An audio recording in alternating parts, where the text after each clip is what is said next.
हम लोग आरआरबी के साइंस सेक्शन के बायोलॉजी के क्वेश्चंस को देख रहे हैं। इससे पहले अगर आप लोग देखे होंगे तो 1 to 9 तक क्वेश्चंस कल आपको समझा दिया गया था, जिसमें आपको कुल 4 वीडियो मिलेंगे। 4 वीडियो बायोलॉजी के नाम से ही हैं, पार्ट 1, पार्ट 2, पार्ट 3, पार्ट 4 करके है। तो इन चारों वीडियो को जाके आप देख लीजिएगा बायोलॉजी सेक्शंस में। देखिए, रेलवे में कुछ कहा नहीं जा सकता है कि किस समय पे किस सब्जेक्ट से ग्रिप ज़्यादा लेगा, लेकिन ये क्वेश्चंस जो हैं ये काफ़ी इम्पोर्टेंट होंगे आपके पेपर के नज़रिए से। अब हम लोग 230 से क्वेश्चंस को आगे की तरफ देखेंगे। इससे पहले हम लोग 229 तक क्वेश्चंस को डिस्कस कर चुके हैं। और ये जो टॉपिक चल रहा है, ये चल रहा है पादप उत्तक टॉपिक चल रहा है। ये पादप उत्तक का टॉपिक ये चल रहा है। तो चलिए देर ना करते हुए हम लोग क्वेश्चंस पे धीरे से बढ़ते हैं, ताकि टाइम गंवाया ना जाए। क्वेश्चन दिया है, एरियोलर उत्तक अंगों के स्थान भरता है, खाली स्थान अंगों को सहारा देता है और उत्तकों की मरम्मत करता है। कौन? एरियोलर उत्तक। एरियोलर उत्तक का क्या काम होता है? तो शरीर के अंगों के अंदर स्थान भरता है, अंगों के अंदर के स्थान को भरता है और आंतरिक अंगों को क्या करता है? सहारा देता है। तो ये रहा एरियोलर उत्तक। इसको पढ़ लीजिए। एरियोलर उत्तक अंगों के अंदर का स्थान भरता है, आंतरिक अंगों को सहारा देता है और उत्तकों की मरम्मत करता है। एरियोलर उत्तक वास्तविक संयोजी उत्तक के अंतर्गत आते हैं। इन उत्तकों के द्वारा पौधों के कोमल अंगों में दृढ़ता और लचीलापन आ जाता है। दृढ़ता और लचीलापन किसके कारण आता है? तो एरियोलर उत्तक के कारण आता है। ये भी क्वेश्चन बन सकता है। और क्या काम करता है? तो अंदर की तरफ स्थान भरता है और आंतरिक तरफ सहारा देता है। नेक्स्ट क्वेश्चन, निम्नलिखित में से कौन से पौधे के उत्तक कोशिका विभाजन में सक्षम है? कौन से पौधे के उत्तक कोशिका विभाजन में सक्षम है? तो विभज्योतक उत्तक जो होता है वो कोशिका विभाजन में सक्षम होता है। इसके ब्रीफ में पढ़ते हैं। विभज्योतक उत्तक में कोशिका विभाजन की क्षमता होती है। यह मुख्यतः पौधों के वर्धी भागों में पाए जाते हैं। इसके अंतर्गत कोशिकाओं के वे समूह आते हैं जिनमें कोशिकाएं या तो विभाजित होने वाली हों या विभाजित हो रही हों या उनमें विभाजन की क्षमता होती है। इनमें निरंतर विभाजन से पौधों में वृद्धि होती रहती है। नेक्स्ट है 232, निम्नलिखित में से किन स्थायी उत्तकों में कोशिकाएं मृत होती हैं? किन स्थायी उत्तकों में कोशिकाएं मृत होती हैं? तो स्क्लेरेन काइमा में कोशिकाएं जो होती हैं वो मृत होती हैं। इसके बारे में कल ही आपको पढ़ा दिया गया है, तो इसको एक बार ब्रीफ में देख लीजिए। स्क्लेरेन काइमा एक सरल स्थायी उत्तक है। इसकी कोशिका भित्ति कठोर, मोटी और लिंगनीन युक्त होती है। इस उत्तक की कोशिकाएं मृत होती हैं क्योंकि इनके किनारों पर सेल्यूलोज, हेमीसेल्यूलोज तथा लिंगनीन का जमाव होता है। यह उत्तक तने में संवहन बंडल के समीप, पत्तों की शिराओं में तथा बीजों और फलों के कठोर छिलके में उपस्थित होता है। उदाहरण के लिए नारियल का छिलका। तो नारियल इतना कठोर क्यों होता है? तो स्क्लेरेन काइमा की वजह से कठोर होता है। ये भी क्वेश्चन बन सकता है। नेक्स्ट है 223, 233 नंबर का क्वेश्चन, खाली स्थान उत्तक मृत कोशिकाओं के संयोजन से बना होता है। तो कौन सा उत्तक? स्क्लेरेन काइमा अभी पढ़ा गया है। नेक्स्ट, नारियल की छाल का निर्माण किस उत्तक के द्वारा होता है? तो स्क्लेरेन काइमा उत्तक के द्वारा होता है। अभी मैं बता रहा था, देखिए क्वेश्चन आ गया 235, निम्न किस प्रकार का उत्तक नारियल का भूसी बनाता? नारियल का भूसी किस प्रकार का उत्तक बनाता है? तो स्क्लेरेन काइमेटस फाइबर। स्क्लेरेन काइमेटस फाइबर जो होता है वो नारियल का भूसी बनाता है। नेक्स्ट, खाली स्थान उत्तक का निर्माण मृत कोशिकाओं के संयोजन से होता है। तो स्क्लेरेन काइमा। नेक्स्ट क्वेश्चन इधर देखते हैं। खाली स्थान की कोशिकाएं मृत होती हैं। किसकी कोशिकाएं मृत होती हैं? तो दृढ़ उत्तक की कोशिकाएं मृत होती हैं। स्क्लेरेन काइमा याद रखिए या फिर दृढ़ उत्तक याद रखिए। तो इंग्लिश में भी आप देख सकते हैं, हिंदी में भी। चलिए नेक्स्ट क्वेश्चन 238 नंबर का क्वेश्चन। 238 नंबर का क्वेश्चन क्या कर रहा है? निम्न में से किस उत्तक में कठोर कोशिका भित्ति पाई जाती है? किस उत्तक में कठोर कोशिका भित्ति पाई जाती है? स्क्लेरेन काइमा में। देखिए स्क्लेरेन काइमा से कितने क्वेश्चन मिल रहे हैं। नेक्स्ट, वनस्पति उत्तक का खाली स्थान परिपक्वता पर जीवित प्रोटोप्लाज्मा धारण नहीं करता, जीवित प्रोटोप्लाज्मा धारण नहीं करता, तो वही है दृढ़ ऊतक या स्क्लेरेन काइमा। वनस्पति ऊतक का दृढ़ ऊतक परिपक्वता पर जीवित प्रोटोप्लाज्मा धारण नहीं करता। 240 नंबर का क्वेश्चन देखते हैं। साधारण स्थायी ऊतकों के 3 प्रकार हैं। साधारण स्थायी ऊतक के 3 प्रकार हैं। कौन कौन से प्रकार हैं? तो पैरेनकाइमा, कोलेनकाइमा और स्क्लेरेनकाइमा, ये 3 हैं। किसके उत्तर हैं, किसके पार्ट हैं? तो साधारण ऊतक के ये तीनों पार्ट हैं। आप याद रख लीजिएगा, कॉपी में लिख भी लीजिएगा। संरचना के आधार पर स्थायी ऊतक 2 प्रकार के होते हैं, सरल स्थायी ऊतक और जटिल स्थायी ऊतक। सरल स्थायी ऊतक समान कोशिकाओं के बने होते हैं। इसके प्रकार हैं, पहला पैरेनकाइमा, दूसरा कोलेनकाइमा और तीसरा स्क्लेरेनकाइमा। हिंदी में मृदुतक, स्थूल कोण ऊतक और दृढ़ ऊतक, ये 3 हैं हिंदी में भी और इंग्लिश में भी। 241 नंबर का क्वेश्चन देखते हैं। किस प्रकार के ऊतक में एक समान कार्य करने वाली विभिन्न प्रकार की कोशिकाएं होती हैं? किस प्रकार के ऊतक में एक समान कार्य करने वाली विभिन्न प्रकार की कोशिकाएं होती हैं? भिन्न भिन्न प्रकार के, कुछ जटिल कोशिकाओं में, जटिल ऊतक में एक समान कार्य करने के लिए भिन्न भिन्न प्रकार की कोशिकाएं होती हैं। एक ही प्रकार के विशेष कार्य करने वाले विभिन्न प्रकार के कोशिकाओं का समूह जटिल ऊतक कहलाता है। जाइलम और फ्लोएम जटिल ऊतक के उदाहरण हैं। तो ये जरूर याद रखिएगा कि जटिल ऊतक के उदाहरण जाइलम भी है और फ्लोएम भी है।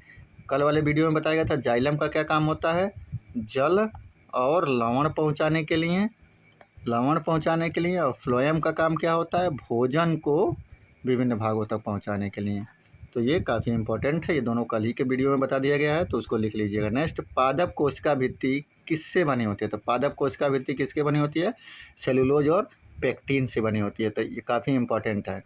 पादप कोशिका भित्ति सेलुलोज, पेक्टिन की बनी होती है। कोशिका के अध्ययन को साइटोलॉजी कहा जाता है। कोशिका भित्ति केवल पादप कोशिका में ही पाई जाती है और कहीं नहीं पाई जाती है। 243, पौधों में फ्लोएम का क्या काम होता है? फ्लोएम का क्या काम होता है? खाद्यों का प्रवाहन, तने को सहारा प्रदान करना, खनिजों का संचरण, जल प्रवाह। तो क्या होगा? खाद्यों का प्रवाह होगा। फ्लोएम या बास्ट पौधों की जड़, तना एवं पत्तियों में पाया जाता है। यह पत्तियों द्वारा तैयार भोज्य पदार्थ को पौधों के विभिन्न भागों तक पहुंचाता है। यह एक संचायक ऊतक है जो पौधों को यांत्रिक संचयन प्रदान करता है। तो यह देखिए, खनिजों का संचरण कहा है। खनिजों का संचरण ये नहीं होगा क्योंकि ये जाइलम हो जाएगा। खाद्य पदार्थों वाला ये हो जाएगा। तने को सहारा कौन देता है? तो अभी देखें, स्क्लेरेनकाइमा देता है और जल का प्रवाह जाइलम के द्वारा होता है। तने का सहारा का मतलब जो उसके मैकेनिकल स्ट्रेंथ को, जो पेड़ के मैकेनिकल पावर को बढ़ाए, उसी को सहारा देना कहेंगे। नेक्स्ट क्वेश्चन हमारा है 244 नंबर। पौधों के सभी भागों में भोजन पहुंचाता है। कौन पहुंचाता है? तो फ्लोएम पहुंचाता है। नेक्स्ट, पौधों में फ्लोएम खाली स्थान के परिवहन के लिए उत्तरदायित्व है। तो किसके लिए उत्तरदायित्व है? ऑक्सीजन, खनिज, भोजन और पानी। तो भोजन के परिवहन के लिए जरूरी है। नेक्स्ट क्वेश्चन नंबर 246 कह रहा है, खाली स्थान में पतली कोशिका भित्ति के साथ अपेक्षाकृत अवशिष्ट कोशिकाएं होती हैं। किस में होती हैं? तो पैरेनकाइमा में होती है। काफ़ी इंपॉर्टेंट है, नोट डाउन कर लीजिए, ग्रुप डी में ही पूछा हुआ है। बाकी इसमें कुछ पढ़ने वाला चीज़ नहीं है कि कुछ पढ़ने वाला है, देख लीजिए। पैरेनकाइमा एक जीवित सरल स्थायी ऊतक तथा पतली कोशिका भित्ति होती है जो सेलुलोज से बनी होती है। इसके जीवद्रव्य में प्रायः एक बड़ी केंद्रीय रिक्तिका होती है। इसकी कोशिकाएं प्रायः समव्यासी तथा विभिन्न आकारों की होती हैं। कोशिकाओं के मध्य अंतःक्रिया, अंतराकोशीय स्थान तथा हरित लवण पाए जाते हैं। तो अंतराकोशीय स्थान किस में पाया जाता है? तो पैरेनकाइमा में पाया जाता है। ये क्वेश्चन पहले ही बताया गया है। यह समानतः जल, भोज्य पदार्थ आदि का संचय करती है, आदि को इकट्ठा करती है ये पैरेनकाइमा। 247 नंबर का क्वेश्चन, खाली स्थान में कोशिका को ढीला पैक किया जाता है ताकि बड़े अंतःक्रियात्मक रिक्त स्थान मिले। किस में किया जाता है? तो मृदुतक में किया जाता है। अब हिंदी और इंग्लिश में चीज़ें बिगड़ जा रही हैं, तो इसका भी आंसर पैरेनकाइमा ही होगा। नेक्स्ट, खाली स्थान में पतली कोशिका भित्ति के साथ साथ अपेक्षाकृत गैर विशिष्ट कोशिकाएं पाई जाती हैं। तो किसमें पाई जाती हैं? तो पैरेन काइमा में पाई जाती है। कहीं हिंदी लिख रहा है, कहीं इंग्लिश लिख रहा है। 249 नंबर का क्वेश्चन, अधिक अंतराकोशीय प्रसार के लिए कोशिकाएं विरल रूप में संरक्षित होती हैं। किसमें संरक्षित होते हैं? तो पैरेनकाइमा में संरक्षित होते हैं। अंतराकोशी की बात करें तो पैरेनकाइमा, जाहिर सी बात है आंसर में आ जाएगा। इसमें कुछ पढ़ने वाला कुछ भी नहीं है। अरे वो ब्रीफ पढ़िए जिससे कुछ क्वेश्चंस मिल सके, इसमें तो कुछ समझ में नहीं आएगा तो क्या पढ़ने से फ़ायदा क्या है। खाली स्थान, उत्तक की कोशिकाएं बहुत सक्रिय होती हैं। इनमें घने कोशिकीय द्रव्य, साइटोप्लाज्मा, पतली कोशिका रस भित्ति, मुख्य नाभिक और कम रिक्तियां होती हैं। किनमें होती है? तो विभ्रज्योतक में होती है, मेरिस्मेटिक में होती है। अच्छा है, अब मेरिस्मेटिक के बारे में पढ़ लीजिए। विभ्रज्योतक उत्तक के अंतर्गत कोशिकाओं के वे समूह आते हैं जिनकी कोशिकाएं या तो विभाजित होने वाली होती हैं या विभाजित हो रही होती हैं या उनमें विभाजन की क्षमता होती है। ये पौधों के वर्धी भागों में पाए जाते हैं। विशिष्ट लक्षण, पहला, ये अंडाकार वे बहुभुजाकार होते हैं। दूसरा, इसकी कोशिकाएं बहुत सक्रिय होती हैं एवं इनमें घने कोशिका द्रव्य, पतली कोशिका रस भित्तियाँ, मुख्य नाभिक तथा कम रिक्तियाँ होती हैं। किसमें कम रिक्तियाँ होती हैं? विभ्रज्योतक में। तीसरा है, जीव द्रव्य सघन, केंद्रक बड़े तथा रसधानी इसमें छोटी होती है। तो ये तीनों का तीनों लिख लीजिएगा। हो सकता है ऑप्शन वाइज करके दे दे, सही गलत में राइट और रॉन्ग में दे दे, तो आप लोगों को यहाँ से चीज़ें पता चल जाएंगी। नेक्स्ट क्वेश्चन हमारा है क्वेश्चन नंबर 251 का रहा, निम्न में से कौन सा उत्तक कोशिका विभाजन में सक्षम है? तो कौन सा उत्तक सक्षम है? तो विभ्रज्योतक उत्तक कोशिका विभाजन में सक्षम होता है। 252 नंबर का क्वेश्चन दे रहा है, विभिन्न प्रकार के स्थायी उत्तकों के निर्माण के लिए खाली स्थान उत्तक की कोशिकाओं को अलग किया जाता है। तो मेरिस्मेटिक कोशिकाओं को अलग किया जाता है, यही विभ्रज्योतक है। मेरिस्मेटिक इंग्लिश शब्द है या विभ्रज्योतक हिंदी शब्द है। 253 नंबर का क्वेश्चन कह रहा है, पादप उत्तक मुख्यतः दो प्रकार के होते हैं, इनके नाम बताइए। तो पादप उत्तक मुख्यतः दो प्रकार के होते हैं, विभ्रज्योतक उत्तक और स्थायी उत्तक। विभ्रज्योतक उत्तक और स्थायी उत्तक।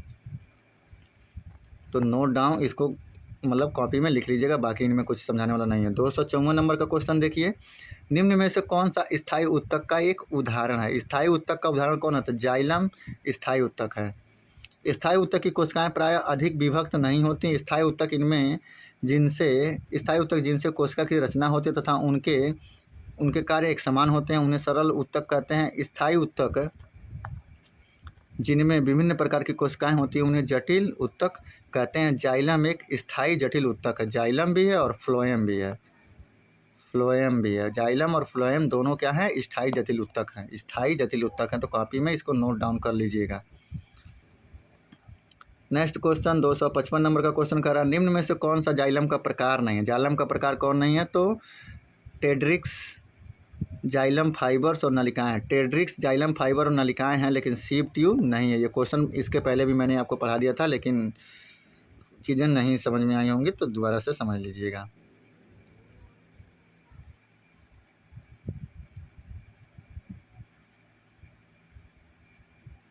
नेक्स्ट 256 नंबर का क्वेश्चन, कौन सा उत्तक पौधों के प्रकाश संश्लेषक हिस्से से सामग्री के परिवहन में मदद करता है? तो फ्लोएम करता है, अभी पहले ही मैंने इसको बताया है।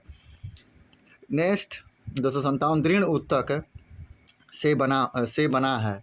दृढ़ उत्तक किससे बना है? तो निर्जीव कोशिका से बना है। स्क्लेरेनकाइमा किससे बना है? तो निर्जीव कोशिका से बना है।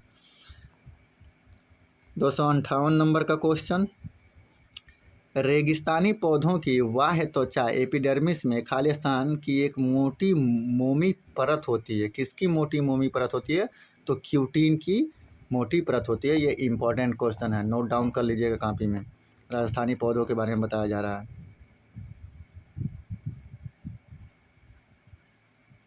यहाँ ये भी देख लीजिए, क्यूटीन पौधों के बाहरी आवरण को ढक लेता तथा जल प्रतिरोधी के रूप में कार्य करता। तो ये भी बोल सकता है कि राजस्थानी पौधों में जल प्रतिरोधी के रूप में कौन कार्य करता है? राजस्थानी पौधों में जल प्रतिरोधी के रूप में कौन करता है? क्यूटीन करता है। नेक्स्ट क्वेश्चन 259 नंबर का क्वेश्चन हम देखते हैं, वृक्षों में सामग्री के परिवहन में सहायक ऊतकों को क्या कहा जाता है? तो संवहनी ऊतक कहा जाता है। क्या कहा जाता है? संवहनी ऊतक कहा जाता है। आंसर देखिए, हाँ सही है, संवहनी ऊतक कहा जाता है। पादप ऊतक में स्थायी ऊतक के दो भाग होते हैं, सरल ऊतक एवं जटिल ऊतक, जिसमें सरल ऊतक का कार्य भोजन का निर्माण करना एवं यांत्रिक सहायता प्रदान करना तथा जटिल ऊतक में जाइलम और फ्लोएम ऊतक पाए जाते हैं, जिन्हें संवहन ऊतक कहते हैं। इनका कार्य जल एवं खाद्य पदार्थों का पौधों के अन्य अंगों में संवहन करना होता है। नेक्स्ट क्वेश्चन पे हम आगे बढ़ते हैं। 260 नंबर का क्वेश्चन कह रहा है, एक वृक्ष की बाहरी संरक्षित परत होती है। एक वृक्ष की बाहरी संरक्षित परत क्या होती है? तो वल्कल होती है। वल्कल होती है, काफ़ी इंपॉर्टेंट है, नोट डाउन करिएगा। अब यहाँ से देखने की ज़रूरत नहीं है। नेक्स्ट हमारा देखिए, अब 3rd नंबर का टॉपिक यहाँ पे ख़त्म होता है और 4th नंबर का टॉपिक हमारा शुरू हो जाता है। तो 4th नंबर के टॉपिक में हम देखना शुरू करते हैं। 4th नंबर का टॉपिक हमारा है कौन सा? तो जैव अणु, लिपिड, प्रोटीन, न्यूक्लियस अम्ल, मतलब बायोमॉलिक्यूल्स में लिपिड आता है, प्रोटीन्स आता है और न्यूक्लिक एसिड आता है। अब इसमें से हम क्वेश्चन देखते हैं। 261 नंबर का क्वेश्चन, निम्न में से कौन सा एंजाइम प्रोटीन का विखंडन करता है? कौन सा एंजाइम प्रोटीन का विखंडन करता है? तो पेप्सिन। काफ़ी इंपॉर्टेंट क्वेश्चन है ये। पेप्सिन जो होता है वो प्रोटीनों का क्या करता है? विखंडन करता है।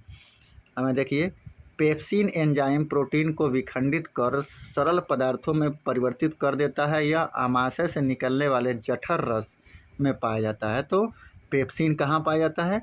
तो पेप्सिन पाया जाता है जठर रस में। ये याद रखिएगा, पेप्सिन कहाँ पाया जाता है? तो जठर रस में पाया जाता है। नेक्स्ट क्वेश्चन 262 नंबर का क्वेश्चन, किस एंजाइम को पाचन प्रक्रिया में अपना कार्य करने के लिए हाइड्रोक्लोरिक अम्ल की उपस्थिति की आवश्यकता होती है? किस एंजाइम को?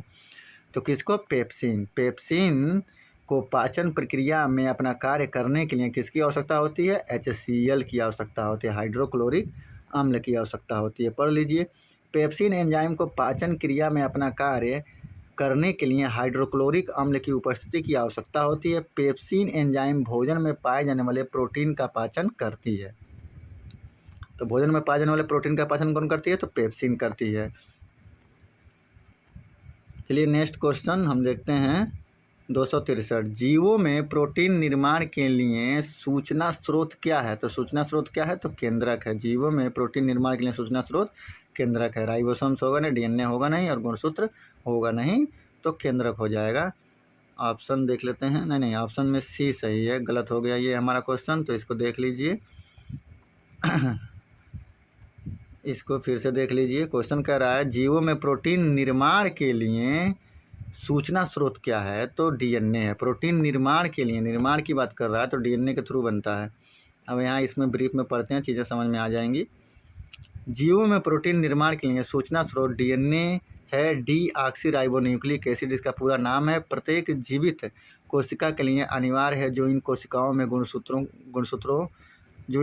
के गुणसूत्रों में पाया जाता है। तो DNA कहाँ पाया जाता है? गुणसूत्र में पाया जाता है। ये भी इंपॉर्टेंट है, DNA का पूरा नाम इंपॉर्टेंट है और प्रोटीन निर्माण के लिए सूचना का स्रोत DNA है, याद रख लीजिएगा। खाली स्थान 64 में, खाली स्थान वसा के पायसीकरण में सहायक होता है। वसा के पायसीकरण में सहायक कौन होता है? तो पित्त लवण होता है। पित्त लवण होता है। पित्त लवण वसा के पायसीकरण में सहायक होता है। 265 नंबर का क्वेश्चन, इनमें से कौन सा एंजाइम स्टार्च को शर्करा में विखंडित करता है? तो स्टार्च को शर्करा में कौन विखंडित करता है? एमाइलेज। एमाइलेज जो होता है वो स्टार्च को शर्करा में विखंडित कर देता है। ब्रीफ पढ़िए, एमाइलेज एंजाइम स्टार्च को शर्करा में विखंडित करता है। स्टार्च को ग्लूकोज और माल्टोज शर्करा में विखंडित कर देता है। मानव लार में एमाइलेज नामक एंजाइम पाया जाता है। पेप्सिन एंजाइम, प्रोटीन पाचक एंजाइम, लाइपेज एंजाइम, वसा पाचक एंजाइम, ट्रिप्सिन एंजाइम का स्रावण अग्नाशय द्वारा होता है, यह भी प्रोटीन पाचक एंजाइम है। तो ये तीनों के तीनों क्या हैं? लाइपेज हमारा वसा का पाचन कर रहा है, पेप्सिन हमारा प्रोटीन का और ट्रिप्सिन भी हमारा प्रोटीन का करता है। तो पेप्सिन और ट्रिप्सिन दोनों एक ही हैं और लाइपेज हमारा वसा का पाचन करता है। नेक्स्ट क्वेश्चन 266 नंबर का क्वेश्चन, प्रोटीन के अमीनो अम्ल में जटिल कार्बोहाइड्रेट के ग्लूकोज में और वसा के वसा अम्लों और ग्लिसरॉल में अंतिम रूपांतरण के लिए जिम्मेदार एंजाइम में उपस्थित होता है। जिम्मेदार एंजाइम में कौन सा उपस्थित होता है? तो आंत्र रस उपस्थित होता है। क्या उपस्थित होता है? आंत्र रस उपस्थित होता है। प्रोटीन के अमीनो अम्ल में जटिल कार्बोहाइड्रेट के ग्लूकोज और वसा के रूपांतरण के लिए ग्लिसरॉल में अंतरिम रूप के लिए जिम्मेदार एंजाइम आंत्र रस में उपस्थित होते हैं। अंततः प्रोटीन टूटकर अमीनो अम्ल में तथा वसी अम्लों और ग्लिसरॉल में परिवर्तित हो जाते हैं। तो ब्रीफ में कोई भी ऐसा चीज़ नहीं मिला जिससे हम क्वेश्चंस बना सकें, तो आप लोग क्वेश्चंस को ही कॉपी में नोट डाउन कर लीजिए और आंसर को। जस्ट मिनट, जस्ट यहाँ पे आइए 67 नंबर का क्वेश्चन, 267 नंबर का क्वेश्चन। नीचे दिए गए चित्र को ध्यानपूर्वक अध्ययन कीजिए। निम्नलिखित में से कौन सा विकल्प नीले काले रंग की उपस्थिति के कारण सही व्याख्या करता है? यहाँ नमक डाला जा रहा है, आलू का रस है, ये नीला काला हो जाना, आलू का रस नीला काला हो जाना। तो इसका डायरेक्ट हम आंसर पर ध्यान दे लेते हैं। तो आंसर में इसका डी सही है। तो देख लीजिए, आलू के रस में स्टार्च होता है जो आयोडीन मिलाने पर नीला काला हो जाता है। तो ये याद रखिएगा, आलू के रस में स्टार्च होता है जो आयोडीन यानी नमक मिलाने पर नीला या फिर काला हो जाता है। अगर इसका ब्रीफ पढ़ना तो ब्रीफ पढ़िए। आलू में मुख्य रूप से स्टार्च पाया जाता है। खाद्य सामग्री में स्टार्च की उपस्थिति का परीक्षण करने के लिए आयोडीन के घोल का उपयोग किया जाता है। जब किसी खाद्य पदार्थ में आयोडीन का घोल डाला जाता है तो वह स्टार्च की उपस्थिति में नीले काले कलर में बदल जाता है। तो ये लिख सकते हैं आप कॉपी में। 268 नंबर का क्वेश्चन, ग्लूकोज का रासायनिक सूत्र क्या है? ग्लूकोज का रासायनिक सूत्र क्या है? तो C6H12O6 है। ग्लूकोज सबसे सरल कार्बोहाइड्रेट है। इसका रासायनिक सूत्र C6H12O6 है। यह जल में घुलनशील होता है। यह सजीवों की कोशिका के लिए ऊर्जा का प्रमुख स्रोत है। नेक्स्ट 269, प्रोटीन के अमीनो अम्ल में जटिल कार्बोहाइड्रेट के ग्लूकोज और वसा अम्लों और ग्लिसरॉल के अंतिम रूपांतरण के लिए जिम्मेदार एंजाइम में उपस्थित होते हैं। क्या उपस्थित होते हैं? तो आंत्र रस उपस्थित होते हैं। अभी ये क्वेश्चन पीछे पढ़ा गया है। 270 नंबर का क्वेश्चन, केसिन एक प्रोटीन है जो में पाया जाता है। केसिन किस में पाया जाता है? केसिन दूध में पाया जाता है। काफ़ी इंपॉर्टेंट है, नोट डाउन कर लीजिएगा। प्रोटीन अमीनो अम्ल के यौगिक होते हैं। प्रकृति में 20 से 22 प्रकार के अमीनो अम्ल पाए जाते हैं। प्रोटीन का संगठन कार्बन, ऑक्सीजन, नाइट्रोजन, हाइड्रोजन तथा सल्फर है। केसिन एक प्रोटीन है जो दूध में पाया जाता है। दूध का सफ़ेद रंग केसिन नामक प्रोटीन उपस्थिति के कारण होता है। ये भी इम्पोर्टेंट है, इसको नोट डाउन करिएगा। जबकि गाय के दूध का हल्का पीला रंग बीटा कैरोटीन की उपस्थिति के कारण होता है। बीटा कैरोटीन की उपस्थिति के कारण गाय का होता है। और यहाँ पे केसिन की उपस्थिति के कारण दूध का रंग क्या होता है? केसिन की उपस्थिति के कारण दूध सफ़ेद रहता है और बीटा कैरोटीन के कारण गाय का दूध हल्का पीला रहता है। समझ में आया? तो ये दो चीज़ें होती हैं, दोनों चीज़ें पाए जाते हैं। तो ये डायरेक्ट पूछ सकता है यही क्वेश्चन। नेक्स्ट, मानव शरीर की ऊर्जा आवश्यकताओं के मापन हेतु किस मापन इकाई का प्रयोग किया जाता है? तो जूल कैलोरी का प्रयोग किया जाता है। मानव शरीर की बात कर रहा है तो मानव शरीर कैलोरी में होता है। कैलोरी ऊर्जा मापन की इकाई है। यह मापन की मीटरी पद्धति का अंग है। इसके अंतर्गत सगत एसआई प्रणाली में अब जूल का प्रयोग किया जाता है, किंतु भोजन में निहित ऊर्जा तथा कुछ अन्य उपकरणों में अब भी कैलोरी का ही प्रयोग किया जाता है। 272 नंबर क्वेश्चन, निम्नलिखित में से कौन सा एक जैविक उत्प्रेरक है? जैविक उत्प्रेरक कौन है? तो एंजाइम क्या है? जैविक उत्प्रेरक है। एंजाइम एक प्रकार का जैविक उत्प्रेरक है जो जैव रासायनिक अभिक्रिया के दर को बढ़ा देता है। एंजाइम उच्च अणुभार वाले नाइट्रोजन युक्त जटिल कार्बनिक यौगिक अर्थात प्रोटीन होते हैं। इस प्रकार प्रोटीन की प्रकृति के ऐसे कार्बनिक पदार्थ जो जीवित कोशिकाओं में उत्प्रेरक का कार्य करते हैं एंजाइम कहलाते हैं। एंजाइम शब्द का सर्वप्रथम प्रयोग जर्मन फिजियोलॉजिस्ट विल्हेम कुहने द्वारा किया गया था। तो ये डायरेक्ट नोट कर लीजिएगा, विल्हेम कुहने द्वारा एंजाइम शब्द दिया गया था। 273 नंबर का क्वेश्चन, फलों में मीठेपन के लिए कौन सा शर्करा उत्तरदायित्व होता है? तो फलों में मीठेपन के लिए फ्रक्टोज उत्तरदायित्व होता है। कौन उत्तरदायित्व होता है? फ्रक्टोज।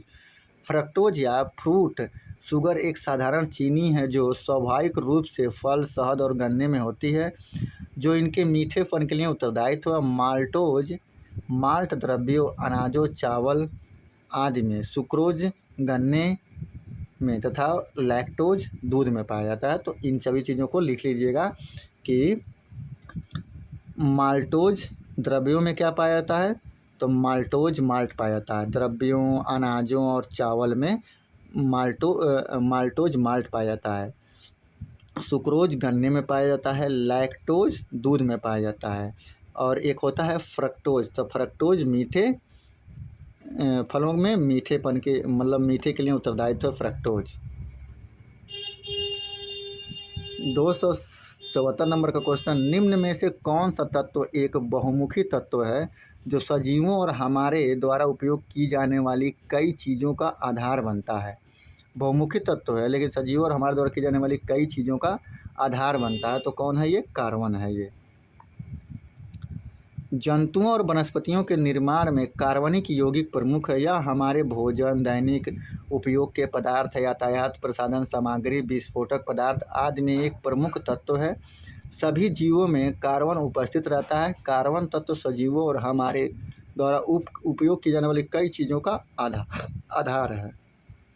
बाकी इसमें कुछ नोट करने वाली नहीं है। पादप में सबसे प्रचुर मात्रा में उपस्थित होता है। पादप में सबसे प्रचुर मात्रा में कौन उपस्थित होता है? तो कार्बन उपस्थित होता है सभी में। पादप में कार्बन सबसे प्रचुर मात्रा में पाया जाता है तथा पत्तियों में प्रचुर मात्रा में मैग्नीशियम पाया जाता है। पादपों की वृद्धि एवं उपापचन के लिए नितांत रूप में कुछ ही तत्व अनिवार्य माने गए हैं, जिन्हें दो श्रेणियों में विभक्त किया गया है। बृहद पोषक carbon, hydrogen, oxygen, phosphorus, nitrogen, sulphur, potassium और कैल्शियम तथा मैग्नीशियम, यह बृहद पोषक तत्व हैं पौधों के लिए। और सूक्ष्म पोषक में लौह, मैंगनीज, तांबा, मालिबेडनम, जिंक, बोरान, क्लोरीन और निकिल सम्मिलित होते हैं। तो ये नंबर नहीं पूछेगा लेकिन थोड़ा बहुत आप नोट कर लेंगे कॉपी में, जरूर एक चीज़ें याद रहेंगी। 276 नंबर का क्वेश्चन कर रहा है, मानव शरीर का मुख्य हिस्सा किससे बना होता है? तो मानव शरीर का मुख्य हिस्सा पानी से बना होता है। किससे बना होता है? पानी से बना होता है। 277 नंबर का क्वेश्चन, निम्न में से क्या माइक्रो पोषक तत्व नहीं है? कौन है जो माइक्रो पोषक तत्व नहीं है? तो विटामिन जो है माइक्रो पोषक तत्व नहीं है। विटामिन माइक्रो पोषक तत्व के अंतर्गत नहीं आता। पोषक पदार्थों को कार्बोहाइड्रेट, प्रोटीन्स, लिपिड, न्यूक्लिक अम्ल, जल, खनिज तत्व और विटामिन के रूप में बांटा जा सकता है। इनमें से जल तथा खनिज तत्व अकार्बनिक होते हैं और शेष कार्बनिक होते हैं। ऐसे तत्व जिनकी बहुत अधिक मात्रा में शरीर में आवश्यकता होती है उन्हें माइक्रो पोषक तत्व कहते हैं, जैसे कार्बोहाइड्रेट, प्रोटीन, लिपिड। तथा ऐसे तत्व जिनकी बहुत कम मात्रा में आवश्यकता होती है उन्हें माइक्रो पोषक तत्व कहते हैं। तो ये काफ़ी अच्छा है। ये जो है माइक्रो पोषक तत्व और माइक्रो पोषक तत्व किन्हें कहते हैं, इन दोनों को आप कॉपी में नोट कर सकते हैं। 278 नंबर का क्वेश्चन कह रहा है, डीएनए का एक खंड जो एक प्रोटीन की जानकारी प्रदान करता है उसे क्या कहा जाता है? तो उसे क्या कहा जाता है? उसे जीन कहा जाता है। जो प्रोटीन की जानकारी प्रदान करता है उसे जीन कहा जाता है। केंद्रक में केंद्रिका वे क्रोमैटिन मिलता है। गोलाकार केंद्रिका केंद्रक में पाई जाती है। अंतरावस्था में केंद्रक में अस्पष्ट न्यूक्लियोप्रोटीन तंतुओं की जालिका मिलती है जिसे क्रोमैटिन कहते हैं। अवस्थाओं व कोशिका विभाजन के समय केंद्रक के स्थान पर गुणसूत्र संरचना दिखाई पड़ती है। तो इसमें भी कुछ नोट करने वाला नहीं है। 279 नंबर, जीव विज्ञान में डीएनए का पूर्ण रूप क्या है? तो deoxyribonucleic acid. Deoxyribonucleic acid DNA का नाम है, इंपॉर्टेंट है, नोट कर लीजिएगा। जीव विज्ञान में डीएनए का पूर्ण रूप डीऑक्सीराइबोन्यूक्लिक एसिड है। यह प्रोटीन के बने होते हैं डीएनए आनुवंशिक लक्षणों को पीढ़ी दर पीढ़ी दूसरी पीढ़ी तक ले जाते हैं। कोशिका विभाजन के समय क्रोमेटिन जालिका के धागे अलग होकर कई छोटी और मोटी छड़ जैसी रचना में परिवर्तित हो जाते हैं। इसे ही गुणसूत्र कहते हैं। डीएनए अणु में कोशिका के निर्माण एवं संगठन की सभी आवश्यक सूचनाएं निहित होती हैं, मतलब उसमें होती हैं। 280 नंबर का क्वेश्चन 280 नंबर का क्वेश्चन, आनुवंशिकी के संदर्भ में डीएनए का क्या अर्थ है? तो डीऑक्सीराइबोन्यूक्लिक एसिड अर्थ है। बालों का रंग के कारण होता है, तो बालों का रंग मेलानिन के कारण होता है। 282 प्रोटीन संश्लेषण में क्षार इवेंट से एक खाली स्थान का निर्माण होता है। क्षार इवेंट से किसका निर्माण होता है? तो एमआरएनए का निर्माण होता है। ये कई बार ये क्वेश्चन पूछा गया है। एमआरएनए का निर्माण होता है किससे? प्रोटीन संश्लेषण से एमआरएनए का निर्माण होता है।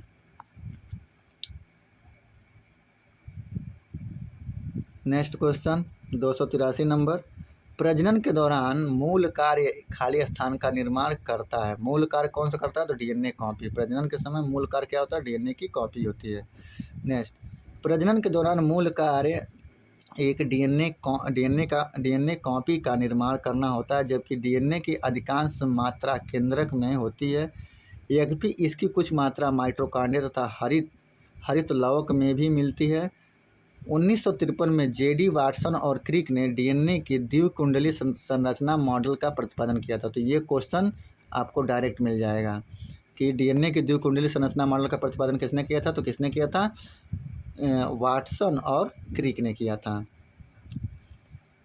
पुनरोगोजन डीएनए को किसी परपोषी में प्रवर्धित करने को डीएनए क्लोनन या जीन क्लोनन या आनुवंशिकी इंजीनियरिंग कहा जाता है। तो ये कोई ज़रूरी नहीं है, बस वही इतना ज़रूरी था। नेक्स्ट 248 नंबर का क्वेश्चन देखिए। 248 नंबर में इसका राइट आंसर सी है, यानी कि सी में देखिए सी दिया है तो खाली यही सही होगा, सी वाला। क्वेश्चन पढ़ते हैं, कौन सा कथन गलत है? गलत की बात कर रहा है, तो ए सही है, बी सही है, डी हमारा गलत है। तो डी हमारा, सी वाला हमारा सही हो जाएगा। डीएनए एक पॉलीन्यूक्लियोटाइड है। न्यूक्लियोटाइड डीएनए का ही मूलभूत संरचना इकाई है जो दो अवयवों से मिलकर बना होता है। ये गलत है। क्या चीज़ है? ये गलत है। सही वाले पे पढ़िए। डीएनए का पूरा नाम डीऑक्सीराइबोन्यूक्लिक एसिड है। यह गुणसूत्र में उपस्थित होने वाले रासायनिक तत्व जो आनुवंशिकी गुण का वहन करता है। ये हो गया। और हाँ, तो इसमें राइट आंसर यही सी होगा, तो सी वाला राइट आंसर था हमारा। सी वाला ट्रिक लगा के आप चले जाइए, लेकिन वो गलत था। ब्रीफ पढ़ लीजिए। डीऑक्सीराइबोन्यूक्लिक एसिड मुख्यतः केंद्रक में होता है और इसके न्यूक्लियोटाइड अणुओं में पेनवेज शर्करा, डीऑक्सीराइबोस, नाइट्रोजनीय क्षार, एडेनिन, ग्वानिन, साइटोनिन व थाइमिन तथा फास्फोरिक अम्ल होता है। डीएनए गुणसूत्र में उपस्थित होने वाले ये तीन रासायनिक तत्व जो आनुवंशिकी गुण का वहन करते हैं। अतः इस पर सी गलत है तथा ए और बी सही है। तो ए और बी को कॉपी में नोट कर लीजिए। 285 नंबर, एंजाइम मूलतः होते हैं। तो एंजाइम मूलतः क्या होता है? तो एंजाइम मूलतः प्रोटीन होते हैं। 286 नंबर का रहा है, डीएनए अनुक्रम में जीन को चिन्हित करने की प्रक्रिया को क्या कहा जाता है? तो जीन की चिन्हित करने की प्रक्रिया को क्या कहा जाता है? एनोटेशन कहा जाता है। क्या कहा जाता है? एनोटेशन। डीएनए अनुक्रम में जीन को चिन्हित करने की प्रक्रिया को एनोटेशन कहा जाता है।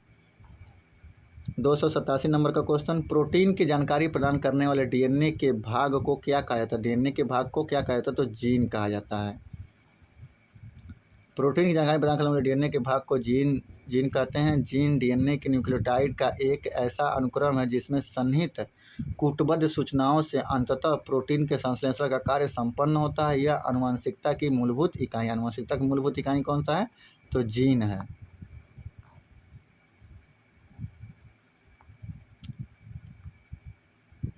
चलिए यहाँ पे हम अपने वीडियो का एंड करते हैं और कल से हम 288 से चीज़ों को हम आगे लेके तरफ बढ़ेंगे। आप एक कॉपी लीजिए और इनमें इन सभी क्वेश्चंस के आप क्वेश्चंस को लिखिए, आप उनके आंसर को लिखिए और उनके ब्रीफ को लिखिए। देखिए आपको चीज़ें अच्छी तरीके से तैयार हो जाएंगी। देखिए आजकल का समय हो चुका है ना भैया, स्मार्ट पढ़ाई करिए। स्मार्ट पढ़ाई करेंगे तो आप वैकेंसी निकाल सकते हैं। अगर आप रटना शुरू कर देंगे तो वैकेंसी नहीं निकाल सकते हैं। ये क्वेश्चन पढ़ाने का सिर्फ यही मेरा मकसद है कि कम से कम आप लोगों को ये पता चल जाए कि रेलवे में क्वेश्चन आते किस लिए हैं। और जो लोग पहली बार रेलवे में बैठ रहे हैं उन लोगों के लिए तो काफ़ी लाभकारी होगा। और जो लोग पहले से बैठे हुए हैं उन वो लोग ये क्वेश्चंस को देखेंगे तो ज़रूर उन लोगों के लिए कुछ ना कुछ लाभकारी होगा। वो लोग खुद बताएंगे कि हाँ इसी टाइप के क्वेश्चंस एग्ज़ाम में पूछे जाते हैं।